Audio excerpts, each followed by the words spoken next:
নমস্কার বন্ধুরা, কেমন আছো? আশা করি সবাই ভালো আছে। তো আজকে সকাল থেকেই প্রচুর বৃষ্টি হচ্ছে। তো বৃষ্টি ওয়েদারে তোমাদের দাদাভাই বাজার থেকে ইলিশ মাছ নিয়ে চলে এসেছে। বলছে বৃষ্টি হচ্ছে মানে আজকে ইলিশ মাছ খেতেই হবে। তো শুধু ইলিশ মাছ আনেনি, ট্যাংরা মাছও এনেছে। তো মা মা বলল আবার যে হাতে মানে আমার শাশুড়ি মা আগেকার যুগের মানুষ, তো মানে আগেকার দিনের মানুষ, তিনি আবার মিক্সি টিক্সি ওগুলো পছন্দ করেন না। আমাকে বলল, বৌমা তুমি মশলাগুলো আমাকে দাও, আমি সিলে বেটে করে দেবো।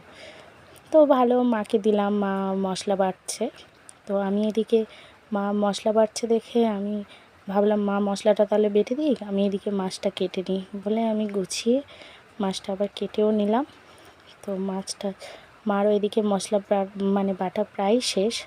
তো আমি এদিকে মাছটা কেটে নিলাম। তো মাছটা কাটতে বসে গেছি, মাছটা কেটে নিলাম, রান্নাও হয়ে এসছে, প্রায় রান্নাটা করে নিলাম। তো দেখুন মেনুতে আজকে দুপুরবেলা ট্যাংরা মাছের ঝাল, বেগুন দিয়ে, ইলিশ মাছ ভাপা, সর্ষে বাটা পোস্ত দিয়ে ইলিশ মাছ কয়েক পিস ভেজে নিলাম।